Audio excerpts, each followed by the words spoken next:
Hi, I'm just here to do my review for Arsenal 2, Crystal Palace 2.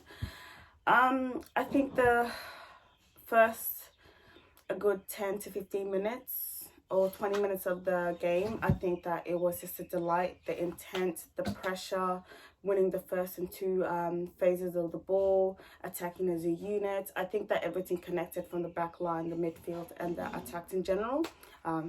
That's us scoring our first goal in 8 minutes. Other than that, it kind of just went downhill. I think one thing that I genuinely wish that I saw from that, I wish that we sustained pressure better, because no way should Palace be allowed to kind of get back into the game because of the start that we had. And for me personally, I think that the reason that Palace got back into the game is Partey being like a lone six.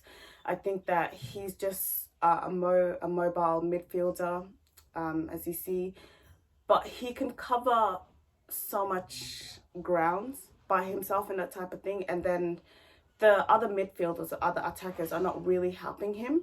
So that kind of created a lot of spaces for Palace to kind of get back into the game. And another theme that I keep seeing is like us giving away cheap giveaways, sloppy passes, and most of the time when we do it, it's either at an 18-yard box or just the midfield, where the other team can kind of attack us.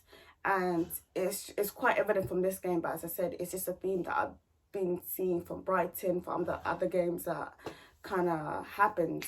It's just really frustrating, because it's one of those things where, yes, having a young team, the performance can be up and down, but then it just doesn't make sense how the first 20 minutes you come out flying, doing everything, and then scoring goals, and then not do anything from there, and then expect a different outcome.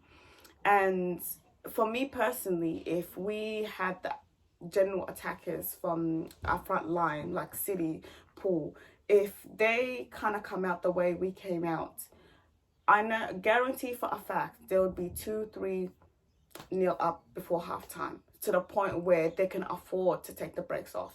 But you can't really score one and take the breaks off and then expect a different outcome. And I think that it was definitely evident from the mistakes of the 2 goals that we conceded, because none of our attackers or midfield are doing their job. So most of the time, the defense, is working overtime, to the point where there's so much you can do, because they're going to be too exhausted from kind of reading out the play, calling out the players, track back. There's just so much a defense can do if, as I said, your front line from the top are not doing their basic job. And another thing that was quite worrying, for me personally, I'm not liking the Partey and Odegaard pivot. I think this is another game that, for me personally, Odegaard didn't have his best game. I can't even rate the performance. I would generally give it a 0. That's how horrible he's been. I think that it's one of those things, is you never want to allow your players to get too comfortable. If they're not performing to the level or to the standards, let's sit them on the bench. Because when he came off, or even when Martinelli came on, he gave the team a spark with Lacazette. So it's one of those things, don't let your players get too comfortable, in the sense that they'll start week in and week out. And I think the 4-4-2 that Arteta went with, I think the setup was all right, but he didn't correct it from halftime, because most of us just watching the game from home or live or anything, you can kind of see what is going wrong, but he never made the right changes. Because for me personally, I think that from halftime, I would have put Anelli's name in there in the midfield to kind of control the lines of the midfield, so Partey can kind of push up and try to be another body in there to attack. But it is one of those things where it's generally so confusing, because 1 minute we have momentum that we're moving forward and right behind you, and then we have these type of performance where it's like we're just in a cycle to the point where this is just too exhausting. Because if I our objective is top 4, these type of performance is not going to get you to top 4, because at the end of the day, if people ahead of you are not performing to the standards, these are the point that you should leapfrog and kind of make a statement for yourself to kind of like, look, we're going to do our own thing, step by step, where we're improving momentum. And then when one of the top 4 fall off, we should be there to kind of take that chance and leapfrog them. But seeing the performance lately from Brighton and today, it's just one of those things where I'm like, I generally don't know where we're heading. Like, I don't know what our best position is going to be at the end of the season.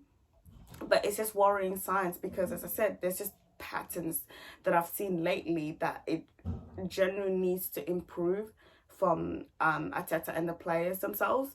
Because for me personally, that performance today was just not good enough. It was just one of those things where you're at home.